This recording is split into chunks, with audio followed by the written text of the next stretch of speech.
దంతెరస్ మరియు దివాళీ సందర్భంగా 20% flat of on VA మన ముకుంద జ్యువెలర్స్ అన్ని బ్రాంచెస్ లో. నమస్తే రమగారు. నమస్తే జయ.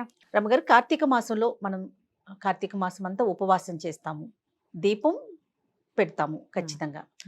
దాంతోపాటు మా రమగారి పురాణం, కార్తీక పురాణం వింటాం.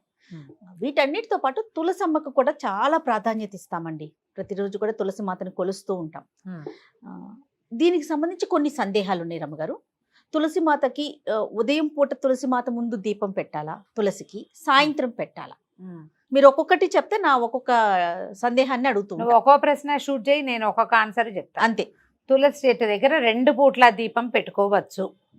తులసికి సన్నిధానంలో దీపం అని అట్లా దగ్గరగా పెట్టేసేయకూడదు. కొంతమంది కుదుట్లోనే పెట్టేస్తూ ఉంటారు. అవునవును. తులసి ఆ పని చేయకూడదు. వేడి తగిలేలాగా పెట్టకూడదు. చాలా సెన్సిటివ్ కదా.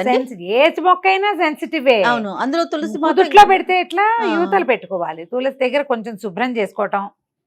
రోజు మీరు దీపం పెట్టదలుచుకుంటే తులసి దగ్గర కూడా నీళ్ళు చల్లి ఒక మాట తుడిచి పిండితోటో చాక్ పీస్తోటో మీకు చేత వచ్చిన అవకాశాన్ని బట్టి కదా ముగ్గేసుకోవటం.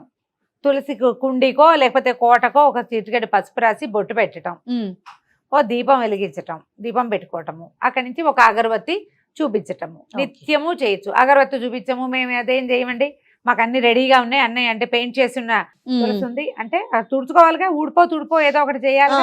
దీపం పెట్టుకోవచ్చు 2 పూట్ల. ఉదయం ప్రాతకాలం సూర్యోదయం కాకముందే స్నానం చేస్తాం కదా, అవును, అప్పుడు ఒకసారి దీపం. సాయంకాలం సంధ్యా దీపం కూడా తులసి దగ్గర పెట్టుకోవచ్చు. ఇక్కడ కూడా నువ్వుల నూనె ప్రాధాన్యత ఉంటుందండి. నూనె ఎప్పుడు ప్రాధాన్యమే చేయ. నూనె లేదా ఆవు నెయ్యి. కార్తీకం అంతా కూడా ఆవు నెయ్యి ఎంత ముఖ్యమైనదో, ఎంత మంచిదో, నువ్వుల నూనె కూడా అంత మంచిదేను, శ్రేష్టం. ఈ సీజన్కి ఇది అవసరం మనకి. మీ అవకాశాన్ని బట్టేమ్మా, లేదా అంత లేదు కానీ ఆవు నెయ్యితో పెట్టాలని ఆస్తుంది, నూనెలో కొంచెం ఆవు నెయ్యి వేసి ఒక చుక్క పెట్టుకో, తర్వాత పైది నువ్వుల నూనె పోసుకోండి. వేరే అవిసె నూనె, విప్ప నూనె వాటిల్లోకి వెళ్ళబోకండి. ఈ వెదర్కి ఇప్పుడు మనది శరద్ ఋతువు కదా, ఈ ఋతువుకి ఇది కావాలి మనకి, అంతే. ఓకే. తర్వాత గుమ్మం ముందు ఉండాలా తులసి కోట? అవకాశం లేకపోతే బాల్కనీస్ లో పెట్టుకుంటున్నాం, మరి ఓకే అంటారా? పురాతన కాలంలో మీరు ఊళ్ళల్లో గమనించినట్లయితే ఎవరికి వాకిళ్లలో తులసి ఉన్న దాఖలాలు చాలా తక్కువ ఉండేవి. పెరటి గుమ్మానికి ఎదురుగుండా తులసి ఉండటం ఉండేది. మనం క్రమంగా సినిమాలలో, టీవీలలో, షోస్లో, హిందీ సీరియల్స్లో చూసి ఆంగణమే తులసి అని, వాకిట్లోనే తులసి ఉండాలని, తులసి కోటలని పెట్టుకుంటున్నాము. మీ అవకాశాన్ని బట్టి పెట్టుకోండి.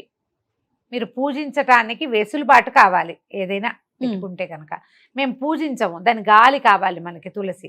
అలాగైనా సరే, వాకిట్లో నుంచి గాలి వచ్చే అవకాశం హెచ్చుగా ఉంటే వాకిలి వైపు, పెరటి వైపు నుంచి గాలి వస్తుందంటే ఆ వైపు. ఆ గాలి మన దాకా వచ్చేలా రావాలి. తులసి మీద నుంచి గాలి. తులసి రాత్రిళ్ళు కూడా ఆక్సిజన్ విడుస్తుందని చెప్తారు. ఇది సైన్స్ గా ప్రూవ్ అయిందో లేదో నాకు నిజంగా తెలీదు, కానీ చాలా మంది పెద్దవాళ్ళు ఏం చెప్తారంటే ప్రతి చెట్టు మామూలు సైన్స్ ప్రకారం పగలు ఆక్సిజన్ విడుస్తుంది, రాత్రిళ్ళు కార్బన్ డైఆక్సైడ్ విడుస్తుంది. కాబట్టి రాత్రిళ్ళు చెట్ల కింద పడుకోవద్దు.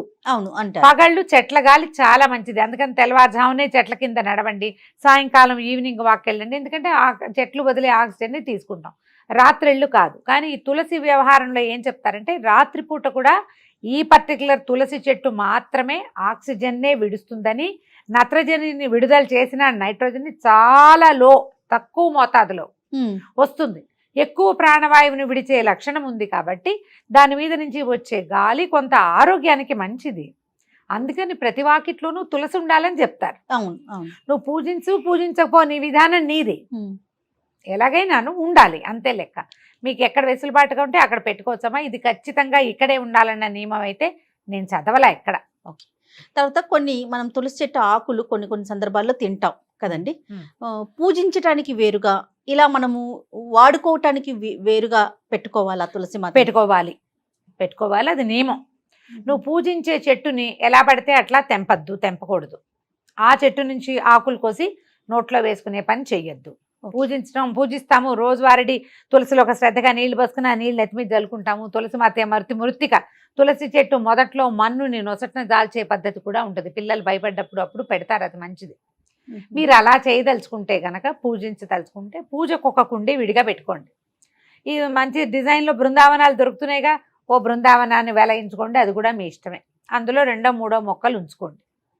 కొత్త మొక్కలు మొలిచినప్పుడు తీసి విడిగా పెట్టుకోండి. తులసి వనం వనం అంటే ఒక 6-7 కుండీలలో కనీసం తులసి ఉంటే మీరు పూజకో, పిల్లలకి జలుబు చేసినప్పుడు రసం తీసి పోయటానికో, మీరే నోట్లో వేసుకోవటానికో ఉపయోగపడతాయి.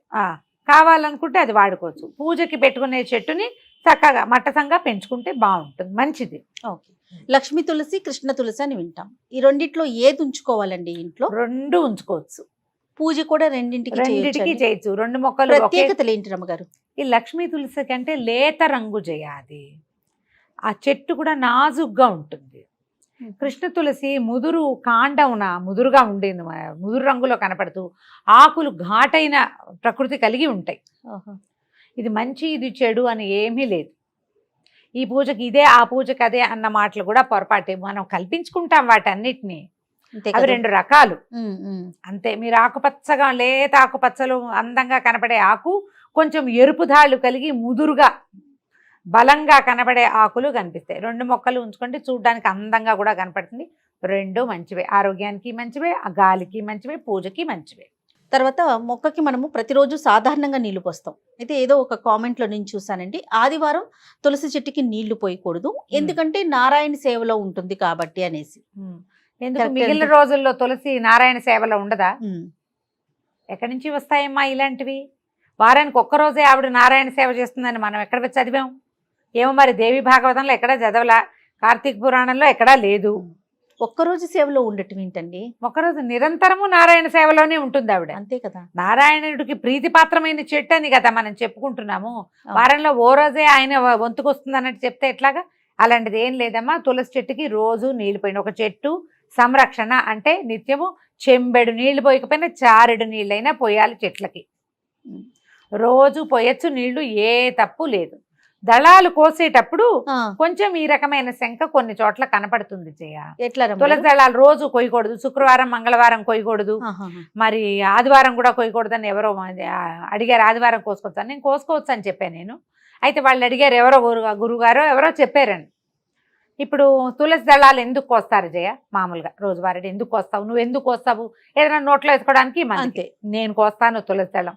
మా ఇంట్లో చిన్న కృష్ణ ప్రతిమ ఉంది. నేను కృష్ణుడి పాదాలకు ప్రతిరోజు ఒక తులసి దళం పెట్టాలి, నా నియమం.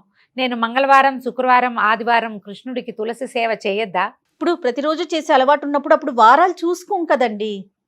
అక్కర్లేదుగా? అక్కర్లేదు. ఇప్పుడు ఏ తులసి నువ్వు కోయకూడదు, మామూలు తులసికి నువ్వు విడిగా పూజ కోసం లేదా ఇతరత్ర ఆయుర్వేద ఉపయోగాల కోసం పెట్టుకున్న తులసి కొయ్యకూడదన్న నియమం అయితే లేదమ్మా.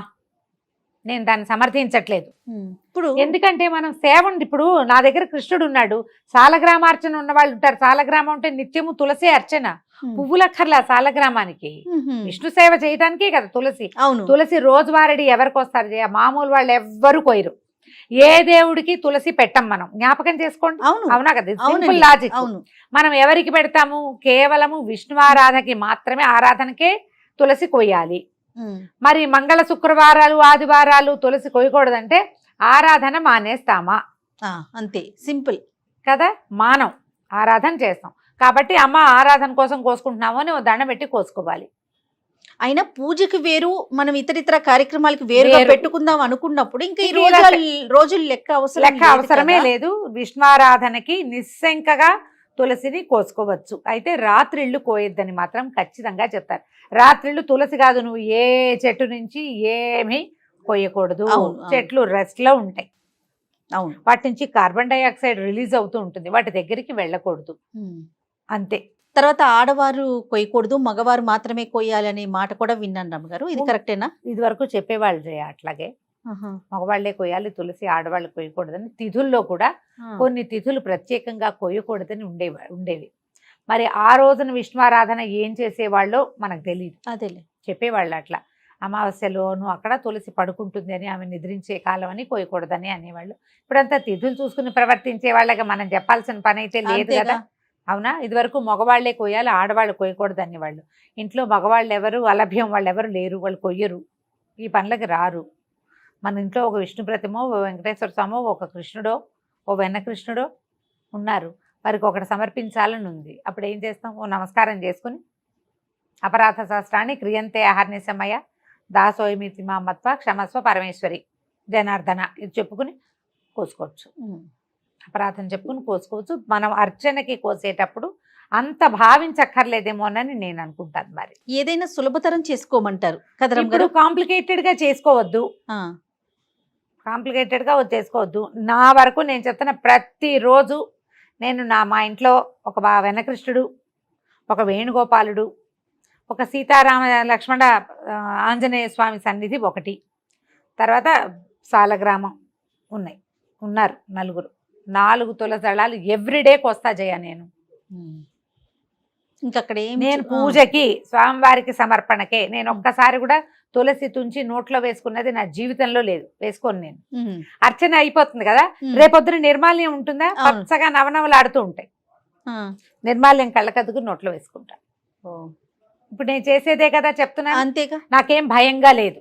ఆ, దండం పెట్టుకుని అర్చనకి కోసుకుంటున్నాము. వస్తేవ సుతం దేవని చెప్తూ కృష్ణుడికి సమర్పిస్తారు, ఆపదామ భారతారని చెప్తూ రాముడికి సమర్పిస్తారు. అంతే. 4 దళాలకు వస్తాయి, ఎవ్రీడేకి వస్తాను నేను. మనకు అవకాశం ఇవ్వమ్మా, మనకి ఇంట్లో వాళ్ళు లేరు, వాళ్ళు చెయ్యరు, వాళ్ళు వెళ్ళిపోతారు, మనమే ఉంటాము. ఇప్పుడు సిద్ధాంతం ఒకటి ఉన్నది, పాత రోజుల్లో అలా చేసేవాళ్ళు. కానీ ఇప్పుడు అది సాగటం లేదు, కుదరాలి కదా. ఇప్పుడు మానేసే బదులు అపరాధం ఏదో చెప్పుకుని చేసుకోవచ్చు కదా. అంతేగా చేయొచ్చుగా. Right. నాకు పూజించే తులసి అలా ప్రత్యేకంగా లేదు. ఆహా, అంతా ఒకటే ఉంది. ఒక చెట్టుని ముట్టుకోను అసలు, అది ఉంచుకుంటాను. ఇప్పుడు ఈ కార్తీక మాసంలోనే నేను తులసి దగ్గర దీపం పెట్టుకుంటా. రోజువారీ తులసిలో పెట్టిన మొత్తం అన్ని తులసి చెట్లకి నీళ్ళు పోసేస్తాం ఒకటేసారి. కార్తీకంలోనే తులసిధాత్రి కళ్యాణం చేస్తాము, అవన్నీ చేస్తాం కదా. అవును. అందుకని ఆ కుండీలో ఇవి అసలు దళాలు కొయ్యను, అవి కొయ్యకుండా ఉంచుతాం. ఈ రెమ్మలు పెరుగుతాయి కదా బాగా, అవును. ఆ పెరిగినప్పుడు మంజరిలు పెరిగిపోతాయి అనే మనం విత్తనాలు వచ్చేవి, మంజరి, ఆ మంజరిని విరుస్తాం ఓ నమస్కారం పెట్టుకుని. అంతే. సులభతరం చేసుకోండి అమ్మా, ఈ కాలం మారింది. దీన్ని కాంప్లికేటెడ్గా చేసుకుని ఏవో అక్కర్లేని టెన్షన్లు డెవలప్ చేసుకుని వాటిని మానసిక సమస్యలుగా పరిణమించుకుని చెయ్యొద్దు. రైట్. అంతే. ఓకే రమ్మ గారు, నమస్తే. నమస్తే జయ.